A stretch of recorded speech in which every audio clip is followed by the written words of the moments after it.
Ladies and gentlemen, it's a pleasure to be here with you today. Thank you for joining me.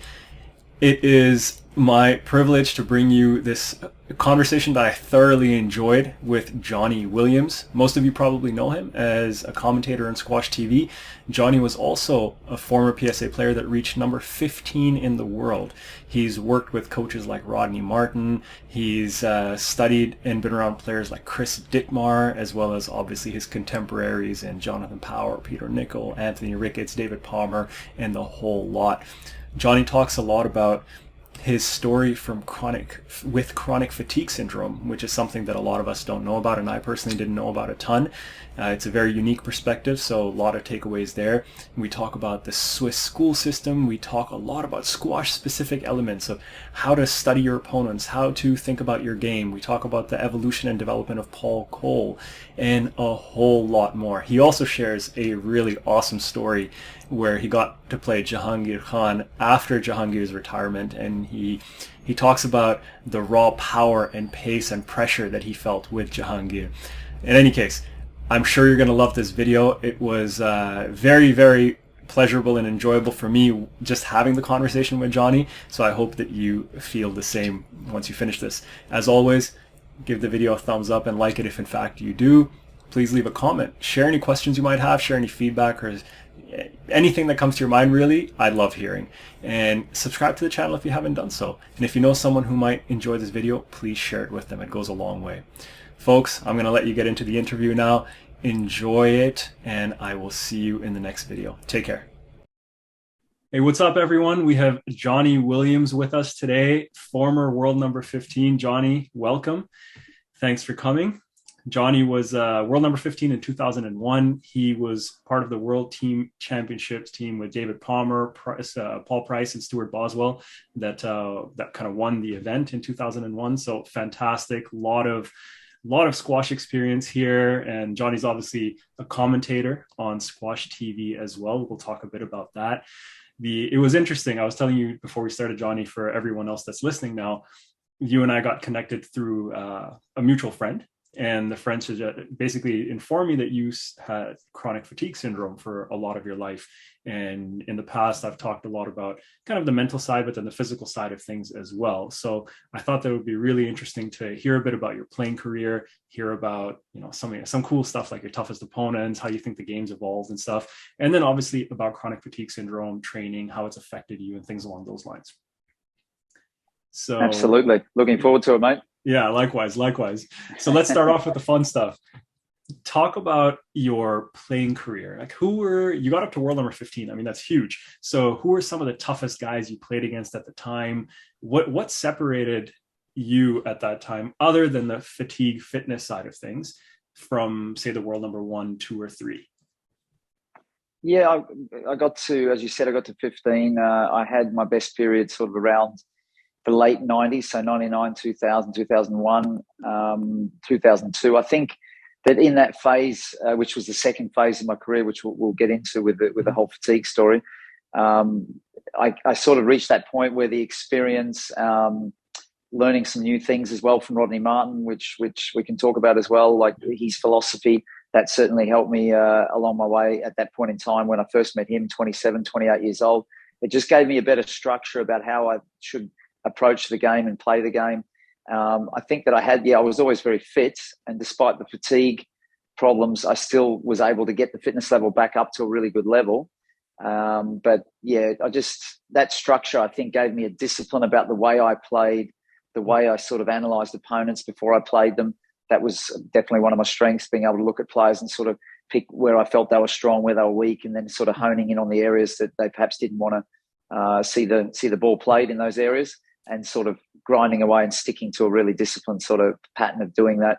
And like most players, I think, when you get to your mid-20s, late 20s, I wouldn't call myself a natural shot player by no stretch. So I was a guy that had to work, improve these patterns of play, groove a technique, which got better and better as I got older. So all of that grafting and crafting, I think it sort of culminated in me reaching that so-called peak around the age 27 to 30. And that was where I really felt like I was starting to hit my straps, and unfortunately I actually ended up getting sick the second time at 31. So I felt that was a real blow, because I was at an age where I felt like I certainly had a good 2 or 3, maybe 4 years left, where I was perhaps could have explored that a bit more and gone, and who knows, maybe gone up back to where I was, maybe a bit higher. I just felt like I felt like I was a player who blossomed late and learnt a lot of stuff as I got older, a bit better than what I did when I was younger. Right. I can relate to that, albeit at a far lower level than you. So, yeah, for me, started. Well, I'm still learning now. I'm going to be 50 this year, so. Amazing. No, likewise. Are you still getting out on court and enjoying practicing some of the things you're learning and breaking down the game as well? Yeah, I do a good 30 hours of coaching a week, so I'm very active as a coach. And I'm still on court with Dimitri Steinmann when he's here. Yannick Wilhelmi's a young guy in Switzerland. He's the number 3 in Switzerland, behind the guys that everybody sort of knows, Nicky Miller and Dimitri Steinmann. So he's ranked 106. I just had a session with him today. Okay. Then I've got young sort of players that are good national players here. They're pretty handy. So that keeps me busy and certainly keeps you active, So if you're doing high sort of pressure feeding sessions, it's hard work, and the older you get, it doesn't get easier. And I'm carrying a few sort of injury scars. The hips are no good anymore. Like I can't play squash anymore because I've been told last year that the hips will need to be replaced at some point. So I have to manage myself quite well now and not do things that are going to sort of speed up that process. I want to sort of push that inevitable operation back as far as possible. Got it. Well, we'll talk a little bit about that to see kind of what you did to bring your hips to this state. You can tell us a bit about the training, but then the other part you mentioned, I'm really curious about the stuff you learned from Rodney Martin. So, you talked about structure, patterns, understanding the game, assessing opponents. What was it at the time that you weren't doing, and then what did you begin doing after your coaching under Rodney? Yeah, Rodney's got this pretty, almost quite a strict philosophy about how he thinks technically the game should be executed in terms of the patterns, the way you have to prepare your racket, and the way you need to have this sort of uniformity, smoothness and consistency about preparing to play shots and getting in positions where you sort of show that you're ready and that you have as many options available, which is very, very similar to what Rob Owen, for those that have sort of been online and been watching him and sort of, absorbing as much information as you can get about Rob Owen. Rob, who also came to Switzerland recently, and I have a good affiliation with him and talk to him quite a lot. It's these sort of philosophies, they're a little bit different in some ways, but they blend and they sort of meet in the middle at the same point, which is really about getting the racket head working in straight lines through the ball and creating the subtleties of angle to change the line of shot at the last second and create deception out of that. And that Rodney gave me a sort of an oversight and an overview that I'd never had before. I hadn't thought about it in that way before, about trying to put the racket in positions, move your feet in positions to help create this consistent sort of way of moving around the court without having to think about it so much. And I think that gave me the sort of structure that I needed to just play a little bit tighter, a little bit more accurately. Right. And I would say it helped definitely with, the basic short game, just hitting volley drop, straight drop, getting in positions, using a bit of hold on the straight drop. I certainly improved after working with him, no doubt. And that's the thing. It's awesome that you mentioned both Rodney and Rob. I was looking at Paul Coll's evolution over the last couple of years, and in the British Open recently, it became more apparent to me than ever before. The way he's been crafting that accuracy with the straight drop when he's been set in position, and now he's added 2 more dimensions to it. So exactly what you said, same setup, same everything, and then he's already established a threat of that straight drop, and now he's put that subtle hold in, and he's got the drive, and he's got the subtle hold and the cross, and now all of a sudden he has enough patience and fitness to I feel like I should be moving a little bit as well, mate. I love it. Well, I mean, it's just this flow, right? He's got that flow going, and he's always had that foundation and that fitness in the back of the court, and he has the patience, which is fantastic, to kind of just say, hey, this is my game plan, I'm just going to keep doing it. It takes 100 shots, I'm going to stick with it for 100 shots. And then as soon as that opportunity presents itself, now he has like 2, 3, 4 options sometimes, and guys are just like, crap, I don't know what to do anymore, because there was one threat, and now the ball's going in multiple directions. So it's really interesting to see kind of the culmination of the work that they've been putting in together.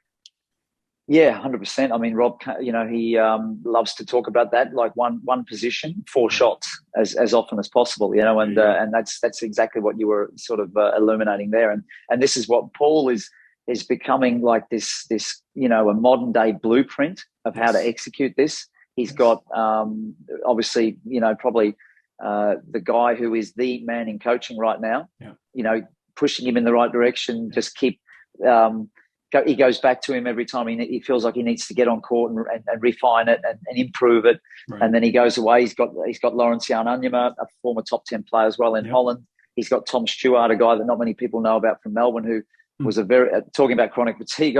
He had a lot of chronic fatigue. He had it for 13 years. Oh my. So he Paul's just got this setup now where he's able to just keep pushing this template that he's created forward. I mean, as Joey was saying, and illustrating that really well in the commentary, it's catch me if you can. Yeah. And the other guys, if they didn't realize how hard they were going to have to work, then they surely will realize it now. I mean, it's not just getting out and doing all the physical stuff. They're going to have to analyze and think about how they can counteract this style of play that he's bringing, where he's using that. I call it the low slider. He slides the ball cross court now. Right. Yes. Mixed in amongst the very, very accurate width that he consistently plays. Yes. He's not up and down that backhand anymore like he used to be, switching it a lot more. Yes. And then you've got, of course, what Joey loves so much, the subtlety of the change of pace, taking the pace out of the ball. Yes. So we're at a point now where perhaps the game is evolving another step, and that's thanks to the leading coach and the leading player in the game. No, absolutely. And it's so interesting that the games, it's not going back to the way it used to be, but there are more elements of the game from the 80s and the 90s coming back in with, a bit more of that attritional style of play and just having that patience. Like, I'm willing to hit 100 shots if that's what it takes. But they've, like Paul and Rob, have incorporated a lot of the modern sort of hold and deception and angles and all of that sort of stuff into that. So it's almost like it's almost a complete package from the looks of things. And the other guys have the ability to do the same stuff, but I think it's the consistent execution and the mental side of it that becomes so challenging to kind of stick to that game plan for an extended period of time. Yeah, exactly. That's 100% right. I mean, Paul, obviously the fitness levels, I mean, he's naturally just such a beast physically.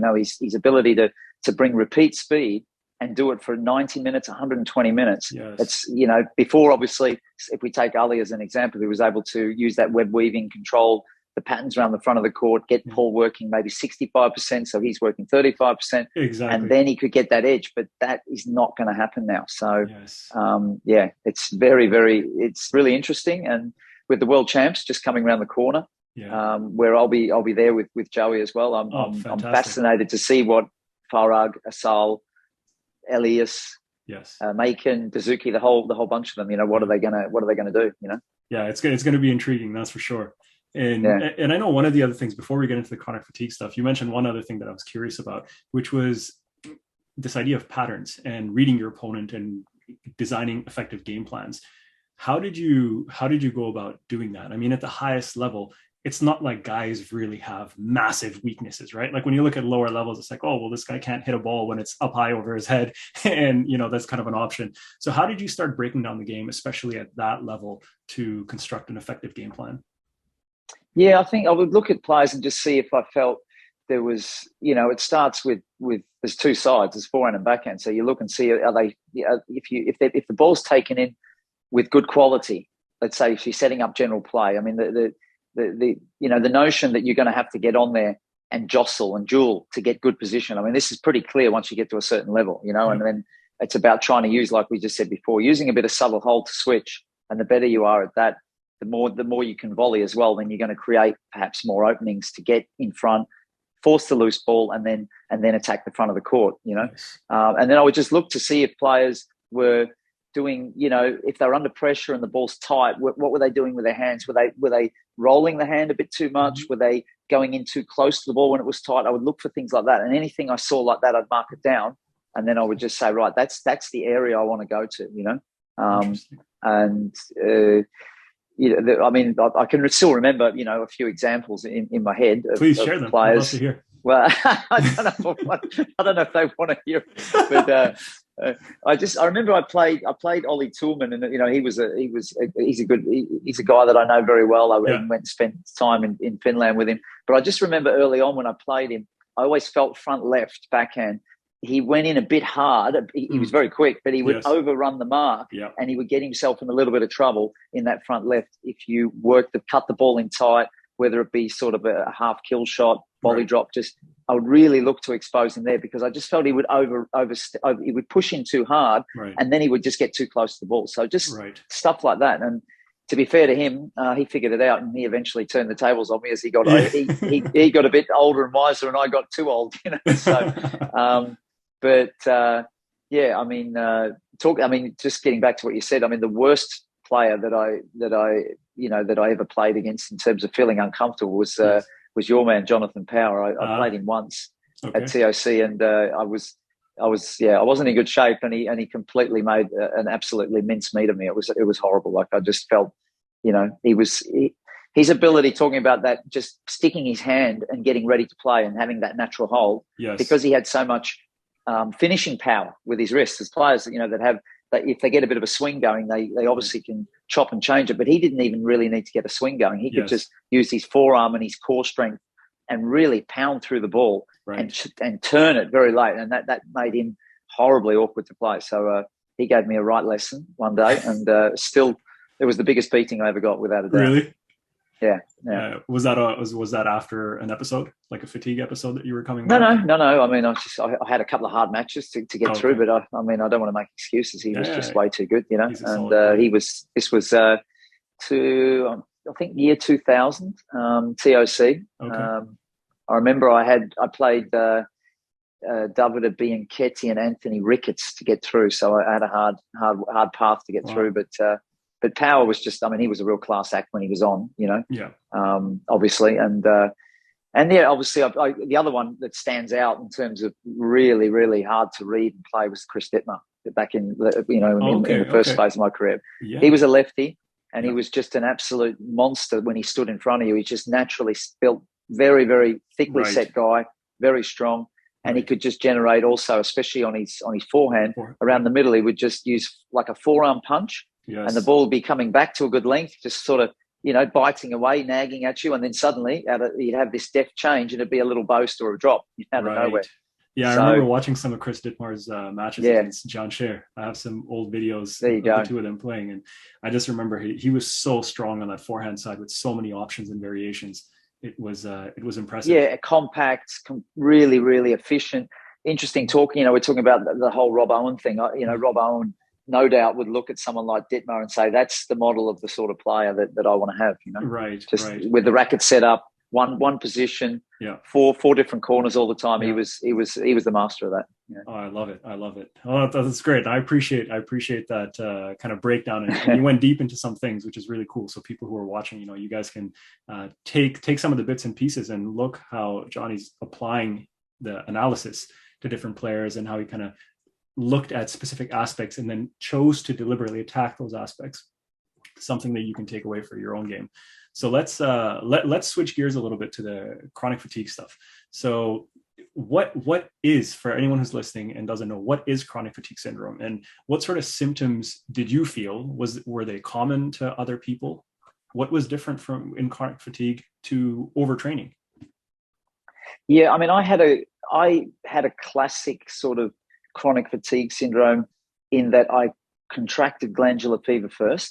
Okay. And then I had, the doctors that I dealt with in that first episode where it happened back in '94, they obviously said it's a post-viral syndrome. So back in those days, they if you had a bad virus, and glandular fever can become something which can really, act like a long virus syndrome if you don't shake it initially, and you don't get over those symptoms, which certainly the symptoms in the beginning was something I'd never experienced before.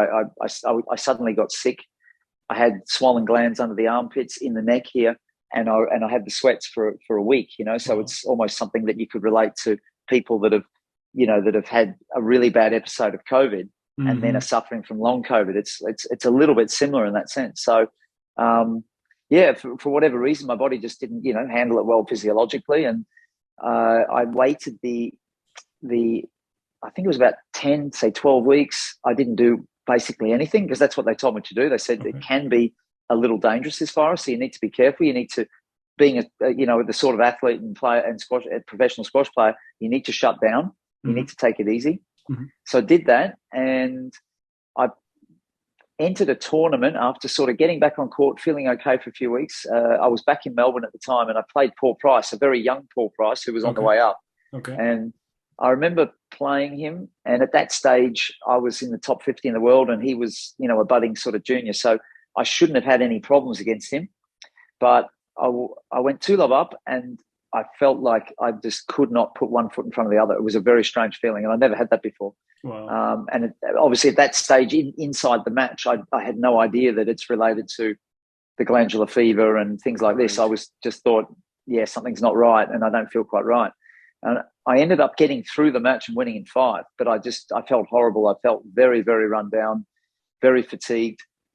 And then following that was the beginning, basically, that was almost like a catalyst to which set off the fatigue, which probably was lying dormant, waiting for something to happen to get, to sort of rear its ugly head. Right. Because the systems, for whatever reason, were just in that state where, that state of flux where that was going to happen. It just needed something to push it over the edge, and that's basically what happened. So went into a long state of fatigue. I was out of action. I fell out of squash completely. I was out of action for a good 12, 15 months. Oh, wow. So no squash whatsoever? None at all. Training? None at all. I didn't, no training. I didn't even start playing again until about 15 months later. And that was just very, very slowly early on, for a good 6 months. But in the end, at that stage, I was 21 years old when it happened.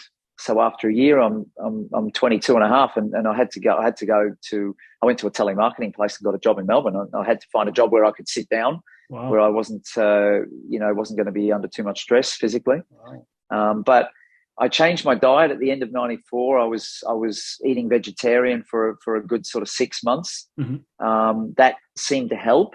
For whatever reason, sort of just clear the system, or the system was able to kick back into gear and start feeling a bit better again. Right. And then slowly but surely, I managed to turn around, and the whole comeback story, sort of to cut it short, it ended up being 3 years. But that 3 years includes, I'll say a good 1 year and 3 months of rebuilding, just to get ready to be fit enough and playing squash at the level where I thought, I'm ready to go back on tour and have another go. So it was a long turnaround, and very methodically and carefully done as well, just to make sure there were no setbacks. I had setbacks along the way. That was the other thing I had. I remember in '96, I had a period where I thought, I was going quite well, and then suddenly I got 3 flus within a month. So I was just, and when I would get a flu, I wouldn't be out for a few days. I'd be out for 7 days, and then I'd sort of back into it and then off again. So it was a bit of a tightrope, and trying to sort of step around landmines at times, just trying to find the right balance, about how much can I train, how hard should I train, all this kind of stuff. That was a lot trickier the second time round than what it was the first time round. Obviously, the first time round I was just training and never thinking about it too much, to be honest. So how did you start thinking about it more? I'm curious to know, like, two things. There's like the physical side of it. So how did you start thinking about it? What did you start doing differently? How did you kind of manage the load incrementally? I'm assuming you were very tactical about how you increased your load and your intensity. And then the other part of it is the mental side of it. When someone's struggling with something like this ongoing, not playing for 15 months, not exercising anything for that long, how did you, and you even said he went and got a job as a telemarketer. How did you push yourself mentally, or what drove you to not call it a day at that point? I was always in the back of my mind, I was fleeting with the idea.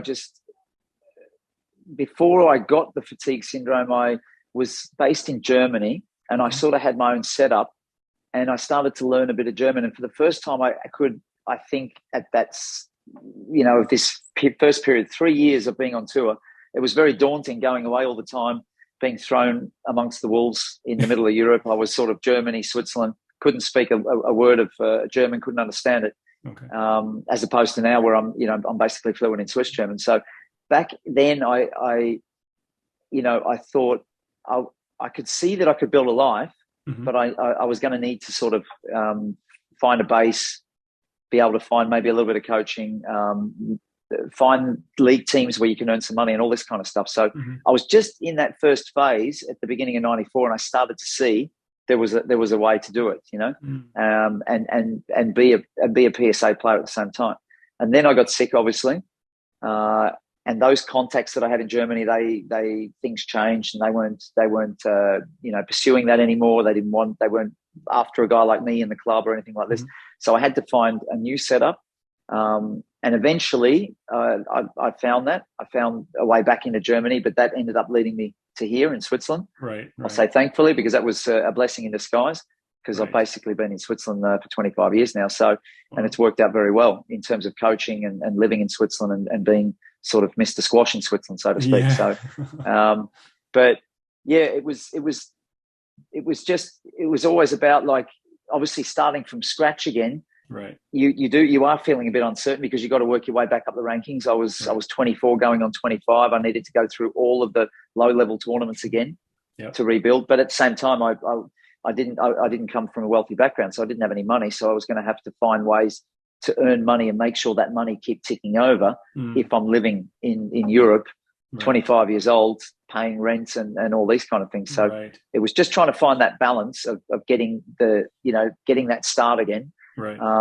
And yeah, eventually I got there, but it was a rocky path. And was squash always a passion for you, that you said, growing up, I always want to be a professional squash player? Or was it a journey for you to have a comfortable life and earn a living while doing something that you enjoyed? Oh no, it was about the passion, no doubt. Yeah. I mean, that the fact that it became a way of being able to sort of live from and all that was always secondary, to be honest. So I've always said I still come down the courts and think, how lucky am I? I get on the court, I love to hit the ball, I love to check out a new angle, a new way of holding it, or just try to add something to it. And I walk in every day and I get paid for it. I mean, it's pretty crazy when you think about it. So do you practice your holds with all the guys that you coach? Putting them in a pressure session and then testing the holes and messing with them? 100%. Yeah. No, 100%. So that's what keeps you on your toes, is being able to work with guys like Dimitri, who's he's pushing inside the top 40. Yeah. I can give you a little inside info. He's actually started working with Rob Owen, so it's going to be interesting to see. I love it. How that goes. He spent a week with Rob Owen straight after the British Open, but that was the preparations of that were already in the works before that. Got it. And through the connection, Rob to Rod, and obviously I know Rodney as well, he went over to Rod Martin and spent 10 days there. So he's had a really good period now. Okay. So, looking forward to seeing how he's going to go. And you'll see a few little changes to him technically, the sort of stuff you'd expect after someone starts working with Rob. Yeah. Right. Oh, that's fantastic. I'm excited. I'm really excited to hear that. And I know the other part of it was, I forgot to ask you again about those hips, and we were talking about how you scaled your training back. So tell us a little bit about, how you had to be really thoughtful and methodical when you were scaling your training back up. And this, obviously not everyone's suffering from fatigue, but other people, if you're coming back from an injury and things like that, a lot of people have a tendency to just go full out, wherever they left off, let's go right back at that level. And then that's when the injuries and all that stuff sort of recur. So, and it sounds like you had a similar sort of thing where you started getting those flus, back-to-back flus and stuff, where you started pushing maybe excessively, your body wasn't able to handle it, and then it just kept shutting down on you, giving you the signal. So tell us a little bit about the step kind of approach that you took to it, and in general, tell us about some of the crazy training you did that has resulted in some hip replacements in the future. So I think the second time round, if compared to the first time, the big difference was the first time round when I was young, I had a very good natural endurance base. So I was a really good runner when I was younger. I was good when I contested in school competitions. I was doing really well at 3Ks, cross country, all this kind of stuff without really training for it. I was just doing my running training for squash. 400s was a big thing, as you may have heard already. We talked about that once on Beyond the Glass with Joey about the 32 400s and all this kind of stuff. But certainly the second time round, I avoided that's one thing I did, is I avoided all of that heavy running, because I did so much of that when I was younger.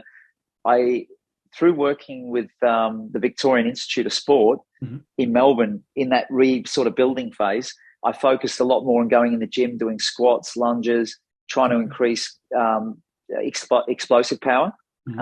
which is not something that was a big focus when I was younger. Yep. So I found that helped me a lot, just being a little bit stronger going into the front, a little bit more stable. Yeah. And then I sort of complemented that with ghosting. I always loved ghosting, so I was still doing a lot of ghosting, a few court sprints as well, didn't mind those. Okay. And I stayed away from the off-court sort of heavy duty running because I just felt that I didn't need to do it, anymore. And in terms of sort of scaling it, I would always look at when I had events coming up. I'd try to put in really good blocks, but I certainly was better at giving myself more rest when I saw, okay, there's not a lot on at the moment, so I would just tone it down and not train as heavy in that second phase, definitely. So I was, having said that, I was always coaching a bit as well because I needed to also to coach just to keep some money coming in. Yep. Otherwise, the bank would have been knocking at my door saying, Mr. Williams, you can, especially living in a country like Switzerland, you can sort of pack your bags and think about something else because it's not cheap here. Yeah. So it was a bit of a battle financially, just sort of managing that. And once in my late 20s, where I started to sort of hit my best ranking, the amount of money I was getting for leagues was sort of at its peak.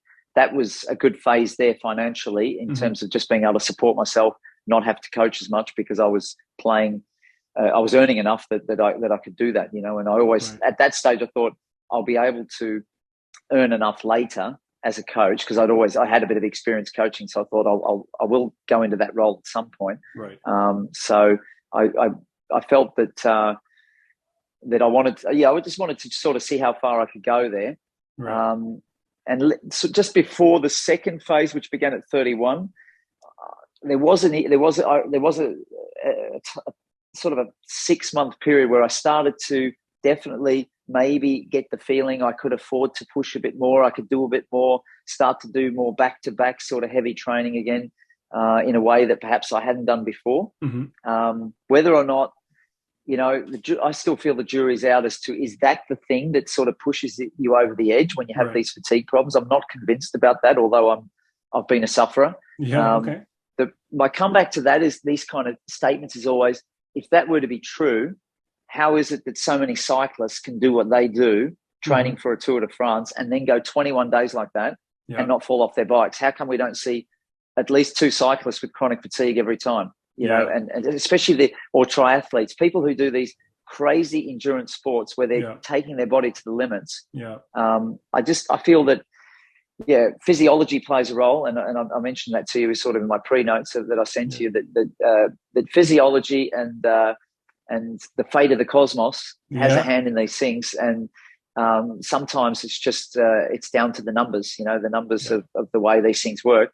And for me, perhaps the numbers just didn't crunch out well, and that's why I ended up sort of getting a bit more of this than perhaps others who have trained just as hard, if not harder than I have.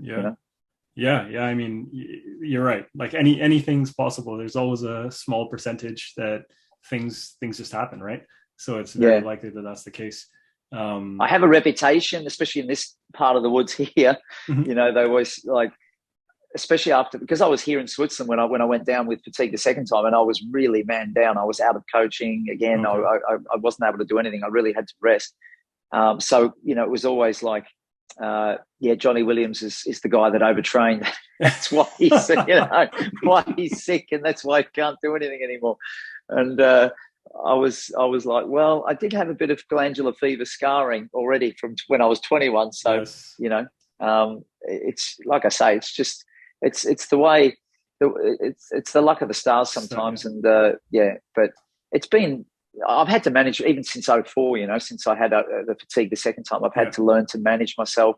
But certainly after episode 2, there was absolutely no chance I was coming back. I was 34 years old by the time I started to feel better, so I wasn't going to make a comeback there. Right. I mean, this is really good. Not obviously, like we said, not everyone struggles from fatigue, and nor do we hope anyone else does. But it's good to hear how you kind of started thinking about things and customizing it to your own needs. Like a lot of people I know take a template. They're like, oh, well, this person's doing this, so I'm going to do this too. But in reality, we have to look and see, well, what's going on in your life? Like a lot of people aren't playing squash professionally, but they have a ton of stress. Maybe if you're an adult, you have ton of stress from work. If you're a student, you have a ton of stress from your academics. So, if you go full out in everything at the same time, then there's a chance that you will burn yourself out. And that's one of the things that I always try to remind people of is, you have to look at the whole picture. It's the entire picture, not just what you're doing in your squash training. And like you said, there are blocks, there are chunks of time. If you have like a heavy 2 weeks of exams coming in, you're in university, and you're not going to be sleeping as much, you're going to be studying for extended periods, you're going to be seated for a long period of time, don't try to kick your butt with your training at the same time, because both things are going to suffer. So I think it's, one has to be intelligent with and customize their own training for themselves. Absolutely. Yeah. Right. I was curious about one thing. You talked about how the first time around when you were younger, the 400s and stuff were big. And then the second time around, it was more about the strength training, getting in the gym. And that was part of what we just said, customizing it to you and your needs and what your body could handle and couldn't handle, and kind of what you were inclined towards.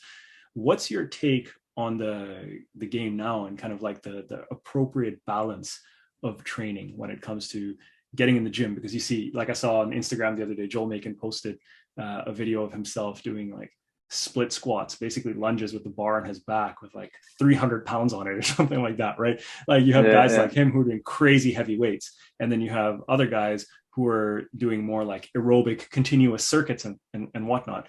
What's your take on current training? Because you've obviously been working with Dimitri, with Nikki, you're in touch with Rob and Paul.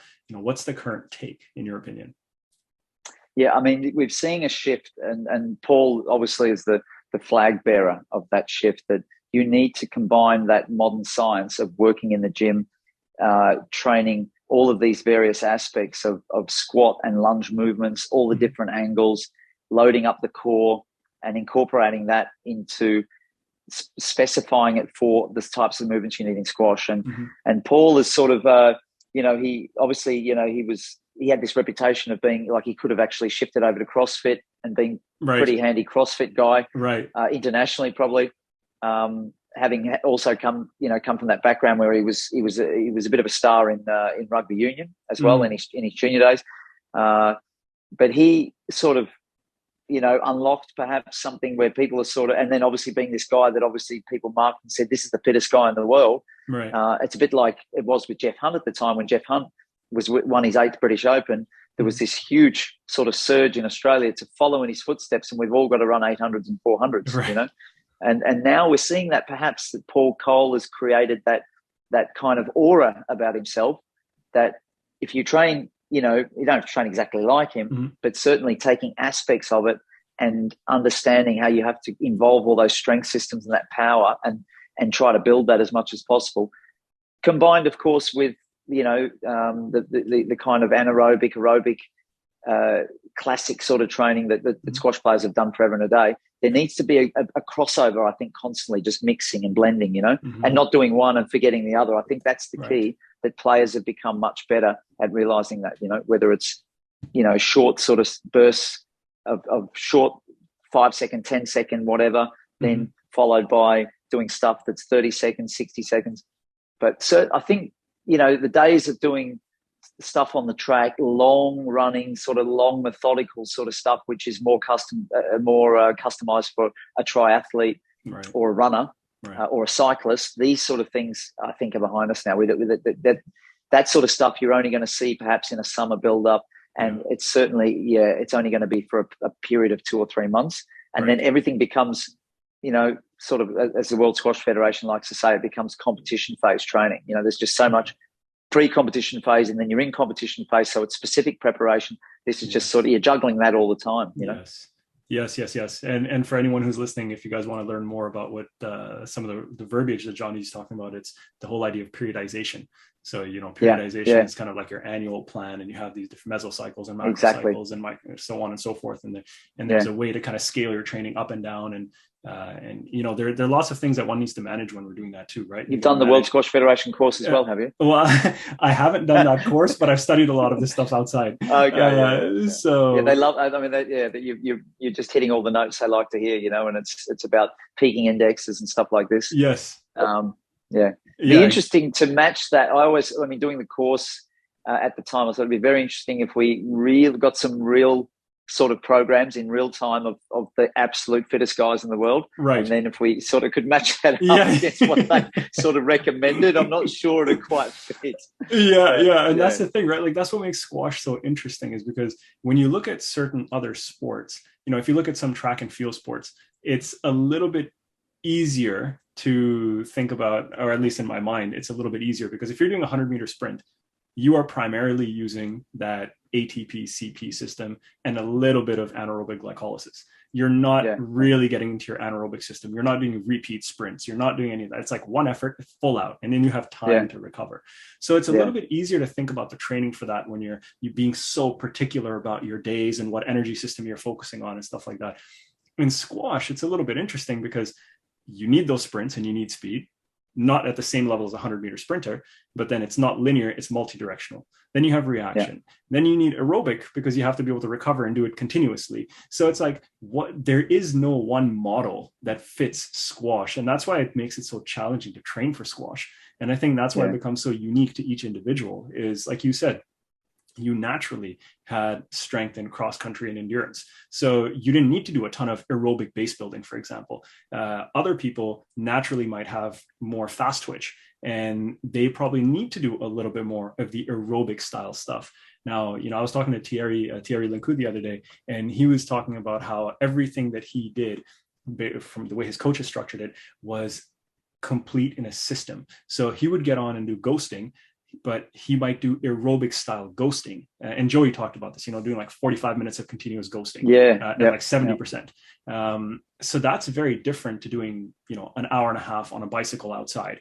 I mean, the hour and a half on a bicycle could be a lot more fun and enjoyable than doing 45 or 60 minutes of ghosting, but it's different muscles, different movement. It's completely rhythmical and cyclical. There isn't the, you know, changing of direction and all that kind of stuff. So, you know, talking to Thierry about that was really interesting, because he said in every session they tried to tap everything. So when he did ghosting, he was visualizing when he was ghosting, so that you're getting kind of like the mental and tactical play into it. You're working, you're thinking about what shots you want to play from what position. And then there's obviously the cardiovascular component on top of that. So it's, you know, it's interesting, because now this kind of segues well into my question for you, was going to be around, you know, how have your experiences affected the way you coach others? And kind of coaching some top guys, obviously, and Nikki and Dimitri and the others that you're coaching as well, obviously. What are you seeing? Are you seeing any sort of pattern emerging amongst the youth, amongst parents? I obviously don't know what it's like in Europe and Australia and other parts. I know in the United States in particular, things are getting very competitive. There's a lot of pressure on the kids. Academic pressure's up, and squash pressure's up, and it's just nonstop from a very young age. Is it like that in Europe, and kind of based on your experience? And, you know, what do you recommend for people who are 10, 11, 12, and then what's different between, say, a 15, 16-year-old? Yeah, I definitely, you know, look at players in a way where I would never be as hard on them as what I was on myself when I was younger, where I just would think I've got to, you know, train twice a day, 3 times a day, keep getting those extra sessions in. I really try to tell them that heading into big events or heading into important matches, you always should taper. I learned that from my mentor, John Larkin, a guy in Australia who was the hardest taskmaster I ever had. Yet, you know what I mean? Hardest taskmaster, but also in terms of preparing, the smartest, because he would say to me, you need to leave, especially the last 2 days heading into the event, and already a week before, you should be thinking about reducing slightly, keeping the intensity up, but you shouldn't be doing the same volume. You've got to reduce the volume, you know? And then looking at more specific quality, like the finishing touches when you're doing solo, focusing more on those, the sort of things that are going to win you points, you know? The finishing qualities, the holds, all that kind of stuff, building your confidence up. He was very good at teaching me those things. So, and I try to get that message across to my players here in Switzerland as well. Like, make sure you're tapering. Don't keep training too hard. Don't spend mindless amounts of time playing games with players. No matter who says that to you, I just tell them, like, you shouldn't be 2 days out before a big event, a big tournament, on there doing 2 hours of games, you know, and then doing an hour of solo, and then it just doesn't work, you know. Like we just said before, that even myself now, I mean, I'm a lot older now, and I just train for myself to keep fit. Yeah. But I can do something in 20 minutes, and I've done a serious workout. Yeah. And the last time I was playing competitively, which was 5 years ago, where I was playing in the A League here, and still sort of playing a decent level at my age. Then I would train. I'd put together like an hour and 15, and in that hour and 15, I'd have 40 minutes of solo. I'd have 20 minutes of fitness, and I'd have 15 minutes of mobility and core. And there it is. I'm done. That's perfect. Yeah. And so I just try to get that message through. Yeah. I look also when I'm much more aware when I'm coaching players as well, that when they're sluggish and we start doing pressure, I would never make them. Once that quality's gone, I just say, right, let's stop. Let's do some deceptive work. Like, I'm going to set it up. You're going to go in one position, and I'm going to call different shots, and you got to bring that quality. And let's forget about running around the court like a maniac, because it's just not working. There's no point, flogging a dead horse, as we say. Yes. And I mean, there's probably some value in pushing them enough, but then when the legs kind of buckle, it's like, okay, we're not risking injury at this point. We want to start doing something else that's more valuable, and especially when you're already tired, to then start training deception and kind of train the awareness and the thought process when you're fatigued is actually a skill in itself. So I think that's really interesting that you're doing that. The other thing there's one other thing that stood out to me right now, and it just slipped my mind.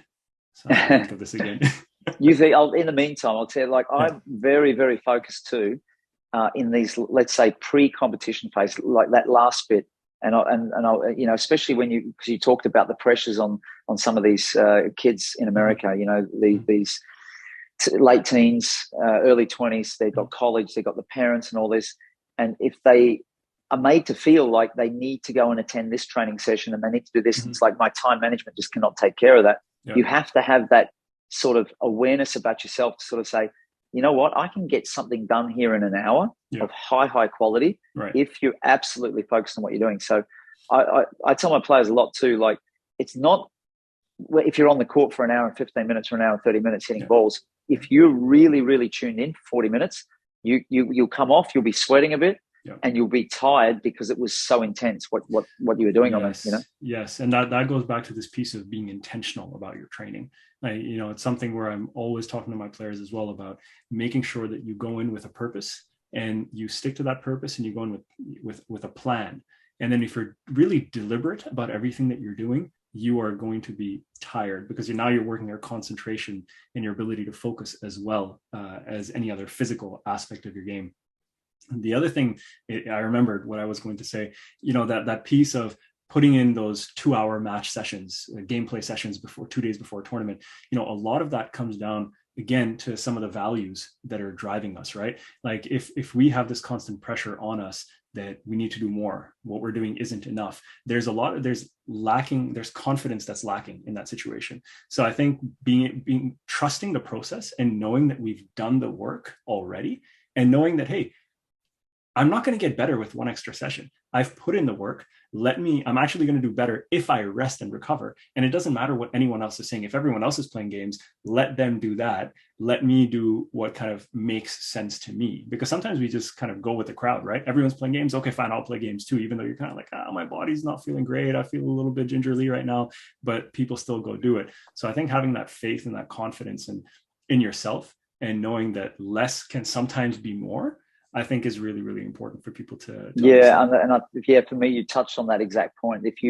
you're thinking like that in the last week, then you haven't been thinking as you should have been 3 months out, in my opinion.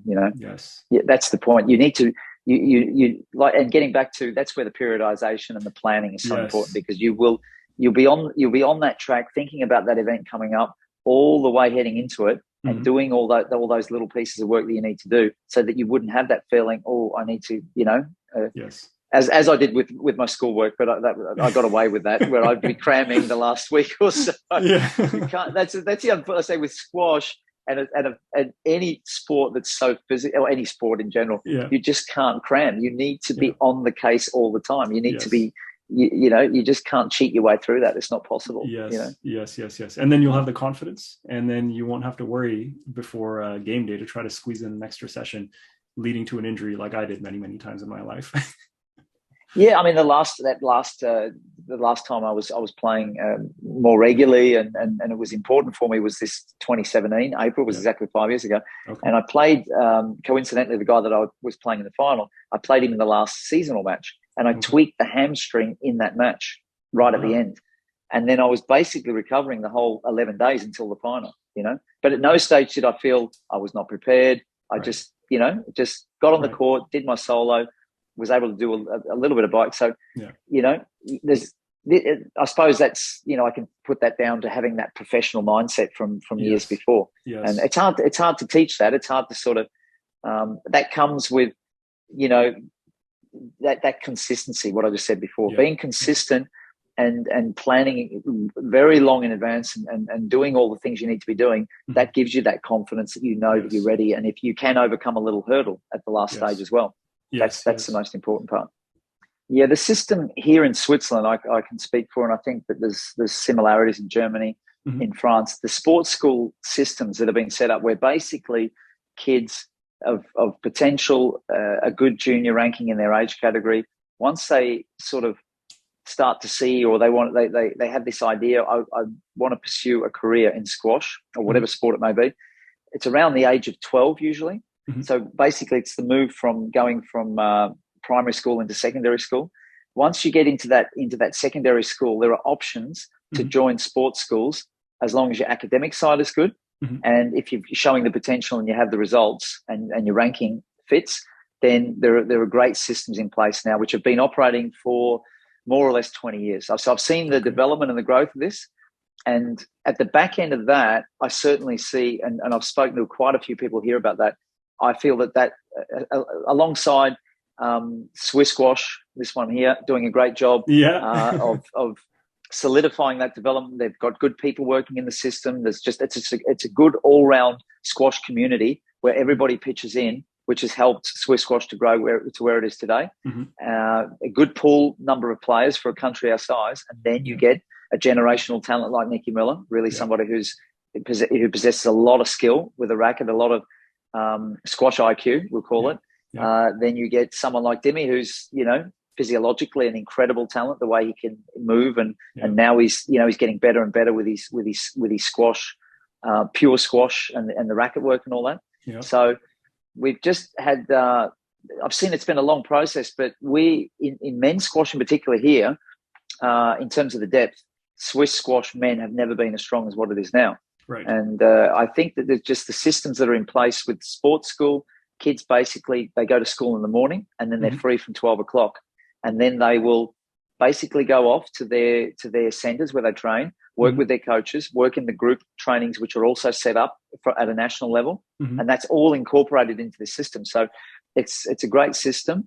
They have, instead of doing 4 years of because it's sort of, the school system here is broken in 3 parts instead of 2. I'm used to it being, 2 parts in Australia, primary school, high school. Right. But there's like a middle school. And then they move into the third phase, which is the gymnasium is the highest level here. It's called the gymnasium, you could call it. And once they go into that, they do 5 years, that last phase, instead of 4. So it's just an extra year tapped on due to the fact that they finish school earlier. But the ones that have really applied themselves over the years have done really well. And we've just developed a lot of players, and not necessarily all of them are going to become PSA players. They've gone on to study and get jobs and things like that. But it's just created a really solid pool where, for players now in the men's game here, to get to a ranking of 20, 15, 10 is a lot harder than what it used to be when I first came here back in 1997. So, and I've seen that change go on, So, that's the challenge that Swiss squash will face, is that, how do you keep producing players like Nicky and Dimi, and then just keep propping up the base of the pyramid to make sure that this keeps going. But I think as long as we have the numbers, as long as the sports school keeps supporting this, I don't feel. I mean, they are under pressure at various stages. They come and say to me, "Okay, the next couple of weeks, I've got big exams, so I just won't be around as much." And maybe that's the difference, because then they're not pressurized here. If they need to focus on that, and do some cramming, which I was an expert at when I was at school. Like, I'm lucky I've got a bit of an elephant brain, which I'm known for on Squash TV. Yeah. But if I could cram in a short period of time, I could get all of that stuff locked in, all the formulas that I need to remember and all that, and then I would go and do the exam. So they're not pressured here around those key periods of the year where they have to get their school results to where they should be. You know, the other thing maybe that's different in the States. I don't know. Well, the one big difference from what I'm seeing or hearing is, unless in the States, I mean, I'm in Canada, but in the States, they have a lot of these prep schools, these preparatory schools, which are private schools, and the kids kind of go stay there. And then they have their squash teams. But from what you're suggesting is, it's really good because the kids are they're in a structured system, and the parents aren't really managing the load, the volume, what's going on, etc. They're in it, and it's being taken care of. The kid shows up, they know what they're having to do, etc. I think that's really, really neat, because at least in Canada, you kind of have to do everything yourself. There is no overarching structure that's telling you, well, here's what you should do, here's the coach, show up at this time, and we'll kind of handle the rest, in essence. So I think that takes away some of the pressure, and you know that your academics are being balanced, and it's clearly something that's been going on for the last 20 years. So they've figured it out more and more as time has gone on. And like you said, it's given the base. Like, you guys have a system that's going to continually produce kids that are at least somewhat keen in the sport, and then they have to make a choice at some point whether they want to pursue it professionally or continue kind of academically. So that's and Switzerland is a wealthy country as well. So who would have thought that they would get to this sort of stage? Because obviously years ago, when I first came over, you felt that the players from this part of the world, they just lacked that real hunger that I sort of grew up with in Australia. Right. And hearing all the stories about the Australians and the Pakistanis, that it was like, if you don't make it at this, I mean, in Pakistan, it was even more extreme, but in Australia, Brett Martin, for example, I mean, he was a brickie before he turned to, before he then really decided, okay, I'm going to become a pro squash player. But he was this ridiculous talent that was sort of bumping around in the Australian squash system, doing really well, but he was a bricklayer. Yeah. And then he thought at some point, well, I've had enough of this. This is far too hard. Yeah. I better, get that racket to work. Squash is easier than laying bricks. and thank God for the squash world. That's what he decided to do.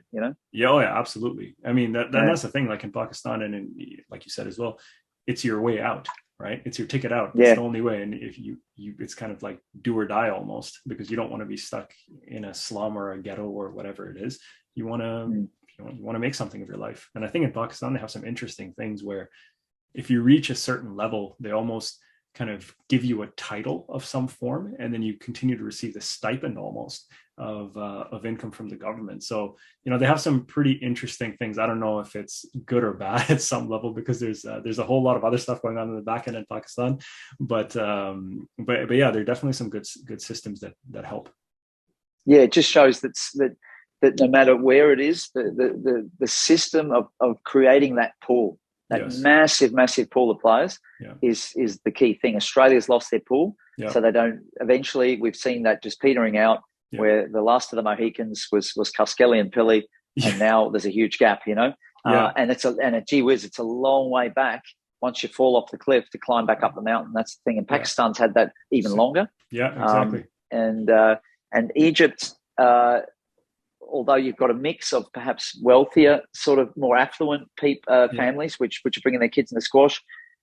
You've got kids that perhaps don't have as much money that are also finding their way through, but it's the system at the end. It's not the wealth or the lack of wealth. It's the system, which is the key, which creates the pool. The talents will rise always in the end. Right. Yeah, exactly. And I know in Pakistan, it's been a big problem has been corruption over the years. That's definitely one thing that's kept people out. But like even in Canada, right? Like we don't have a system that is actually continuously bringing people in. And US Squash has been doing a great job with kind of creating that system. And you have so much more access to squash now over there, and so many more people playing. They've also tagged on that idea of kind of going to college, like a really high level college. Squash is another ticket to kind of get into that. So they have an interesting structure going on over there as well. So okay, let's talk a little bit about SquashTV. So you've been in Switzerland for 25 years. You are coaching over there, coaching some high level players, and then you started doing some commentary. I think at the Grasshopper Cup back in exactly 2015. Was it 14 was the first 2014? one, 2014. So tell us about commentary. I know you were telling me that you are wildly passionate about it, the Aussie style of commentary. Tell me what's going on there. Yeah, I mean, I was a big fan of. I don't know if you're a cricket follower. I used to, yes, a little bit, yeah. Yeah, so the Aussie way, Aussie sporting culture when I was growing up in the 80s and 90s was absolutely gigantic, of course, and the media personalities that sort of were, the pundits of cricket, Aussie rules football, rugby league, and all this sort of stuff. They were their sort of personas seemed to just sort of flow through the sport as well. Right. Then we had one guy in the 80s. He was a comedian who then started, his name was Billy Birmingham, and he started imitating. He made tapes where he imitated the commentators. Okay. Obviously, I can't repeat what the kind of language that he used on these tapes because that was the funny part. Yeah. But yeah, I mean, this whole, the whole aura around commentary and the vibe around it was always pretty big. So I was fascinated by it. And then I would start to try to imitate it when I was a kid. I'd try to imitate the Aussie rules or start, and then I started to see sometimes that, I had a bit of a knack of being able to do it with certain voices and stuff like this. And then I always thought, it would be really cool to commentate something, and my first love was always Australian rules football. So, and then the chance came up in 2014 because I knew Joey through squash. I'd known him for a few years, and I was the local guy at the Grasshopper Cup. And then they said, we want a local guy to jump on the comms. What do you think? Give it a go. And it started there. Did my apprenticeship, you could say, for 4 years there, just sort of feeling my way through it, getting to know how it all works, getting to understand Joey Barrington, which is a challenge as well. And then. Just joking, Joey. And then, and then in 2017, I spoke to Lee Beechel, who sort of handles the operations for PSA. Yeah. And Beechel was a guy that came through in the second part of my career. I played him once or twice as well, so we knew each other. And then he said, "What do you feel about doing it? On a more professional basis, that we employ you to do it?" And my first gig officially was then the Qatar Classic in 2017. Okay. So. Yeah, so it's sort of, and it's been fantastic, and everything that I sort of imagined it would be in terms of trying to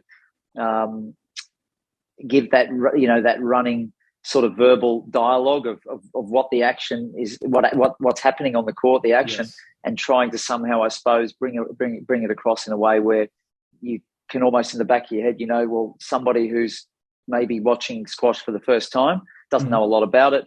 All the way to the guy who's just lost in the match before, number 8 in the world, he's watching as well. So you've got this massive scope of people that are watching, and you're trying always to, I suppose, bring it across in a way where everybody gets something from it. That's the challenge, I suppose, as well. Right. Finding the balance between, some lightheartedness and humor, and then at the same time for the diehards who really want those details, kind of teaching them and telling them about what's actually going on, because it's, unless you've played at a high level, it's practically impossible to know, all the subtleties that are at play. And to the layman, squash looks so easy. It's like, oh, they don't even look like they're running around that much. And just, they're just hitting the ball like this. So it's definitely a challenge getting that complexity across when it doesn't look as complex. Yeah. I mean, this has come across in the podcast, no doubt, as well. And Joey always says, Johnny, talk a lot, So I do love to rattle on. Yeah. So sometimes, I've also got to sort of remind myself just to rein it in a little bit and let the game breathe a little bit, let it breathe, And so there's all these little sort of things that you're trying to be aware of, have that awareness of letting rallies and letting certain sections of play just unfold themselves and speak for themselves as well. And then sort of trying to find those moments to jump in there and try to bring, whatever it is, whether it be a bit of excitement or, like you say, a bit of analysis, a bit of humour, or some kind of like little intricate detail that, like you say, as a player that little thing has happened there, and it might be an opportune moment just to sort of highlight it and try to bring it out for everybody, you know, because perhaps they're not seeing it like you say. Exactly. You know? Are you consciously practicing your skills of commentary? No, the way you train squash? Yeah, no. But I watch. I mean, I'm a Squash TV fan. At the end of the day, you know, I'm watching it all the time as well. So I'll, as much as I can, as you know, with a 3-year-old, it's not as easy as it used to be. But and 30 hours a week on the court in your case, it's a long time. Yeah. But I mean, when tournaments are on at the, you know, sort of European time, when it's nighttime for us in the evening, that's the best. 9 o'clock, 10 o'clock, 11 o'clock. I'll just tune in and even if I'm doing a bit of administrative work, I'll just be watching and listening in the background. And it's just important for me with the job as a commentator. You just got to keep up, you know, with everything that's going on. You know, I mean, I will delve into a lot of results and a lot of actual stuff that's been going on heading into an event. I really sort of like to do that preview work to make sure that I'm really, you know, ahead of the game, so to speak. Once I'm sitting in the comms box come day one, I want to know everything that's going on, and want to have all that stuff ready. So I certainly like to do my history and do my research. I use Squash Info. I'll give Howard Harding, who runs that, with Andrew Shelley, two great guys, but they've really upped the game as well with the Squash Info website. It's got a really, really deep archive for anybody that sort of thinks I'd like to have a look and see. You know, sometimes I want to know what happened back then and at that tournament. I want to see, you know, the draw. That's the place, and you'll find a lot of stuff there. I love it, and so all this preparation. That's always very handy. The prep allows you to go and give Joey a harder time when you're on the comms together. Well, yeah, he's. I mean, I have to say, you know, this is what I mean as a purist, just watching.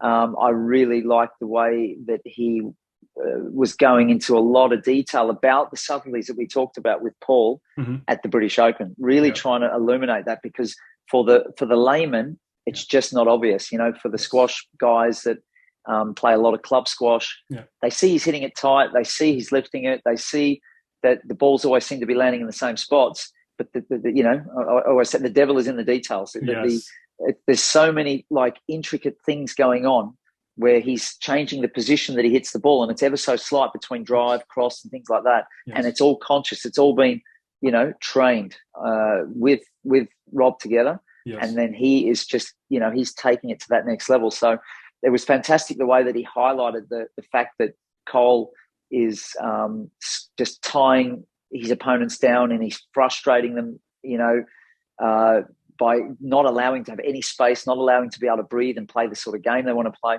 and just illustrating how difficult that is to keep hitting those marks all the time. You know, you're talking about, if you add up the shots, you know, at the end of the day, hard, and you start saying about the drives or the crosses or the drops or whatever it is, over the course of a tournament, you would see that his strike rate is high 90s out of 100 for whatever it is he's trying to do.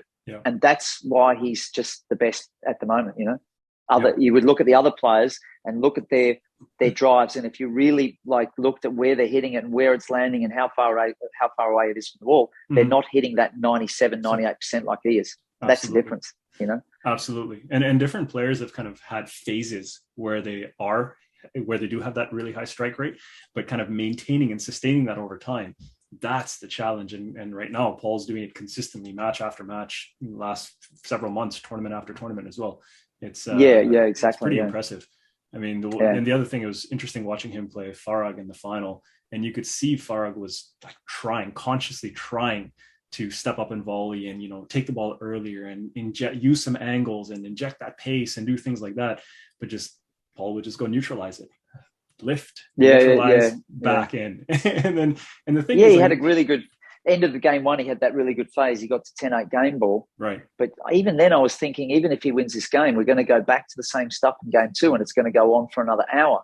And that's the mental side, right? And that's that kind of hybrid of the old school squash and the new school squash that kind of Paul's put together so well.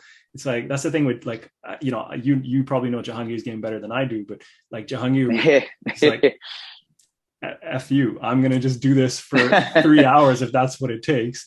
And I'm happy just like slamming this ball down the wall over and over. That's a good, just on that topic quickly, because you mentioned him, because he was the other guy I was lucky enough to play. I didn't play him during his career. I played him when he was 38 years old. Okay. I was in Qatar. I'd lost in the first round, and he was hanging around, and he'd been practicing with the Pakistani players. This is 1998, and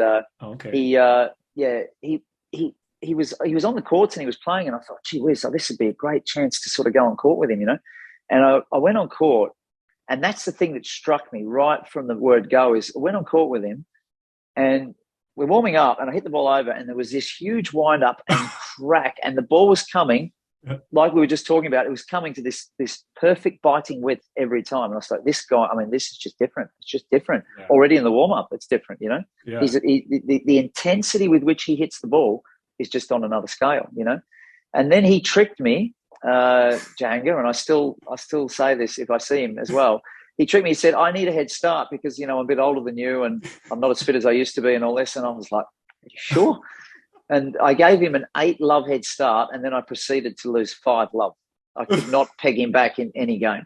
Really? Any game. There was a 15-13, a 15-11, but there was also a 15-6 in there. Do you know what I mean? Like, it was so difficult against this guy, even years after he'd retired. That's how good he was, Wow. And he was an absolute phenomenon. The way the intent, when you talk about that raw intensity, yes, he had it in absolute spades. Yeah. Had he put on a little bit of weight at that time? He had. He was and not. He was still just because at that time you were a pretty solid player. In '98. Yeah, I was going well at that time, but it was just he was so aggressive with his attacks as well. He would move in. And he just was not missing anything. If he decided he was going in short, it was going in short and it was staying short. And then you were either, you were just thinking the whole time, I better lift it out here because if I don't counter it perfect, he's going to be all over me like a rash, Wow. Just his ability to read the game. It was out of planetary stuff. I still couldn't believe how he was. Well, I can, because you look at who he was, then you can believe it, Yeah. 555 matches, but he, like we're talking with Paul, Jahangir had that kind of aura about him during that era. Although it was, there wasn't much lifting going on. It was just pure brute power, wasn't it? Yes. It was just pounding people into submission that they to the point where they just they would surrender in a different way. Yeah, exactly. And his score lines were often 9-6, 9-7, 9-5, 9-love. 9-1, and it was just like this cat. You have no hope. You put up resistance, he beats you down. You put up resistance, he beats you down further, and then you're broken by the end of it. Oh yeah. It was absolutely. He played Gamal Awad in that famous match, 2 hours 46 minutes. Yeah. And it was by design. His coach Ramat said in the Khan Conquest book that we wanted to play him one time and beat him at his own game so that he would go away and think that he's never, ever going to win. The next match they played was the semis of the finals of the Worlds in Munich, and it was love in about 30 minutes. So the plan worked. Yeah. It did. Yeah. Wow. Well, Johnny, this has been fantastic, man. I really appreciate your time. It's been a pleasure chatting with you. First time you and I have chatted, I appreciate all of the insights, the details. It's been fun talking a bit about your journey, but then also diving deep into some kind of squash subtleties that a lot of people I think will appreciate. So thank you again for making the time. Thank you very much, Awad. It's been a pleasure, and I hope the viewers had fun out there as well, just listening to all of that, the very diverse range of topics that we went through. Yeah, absolutely. Well, hopefully we'll chat again soon. Yep, no problems. Take care. Thanks, Awad. Cheers.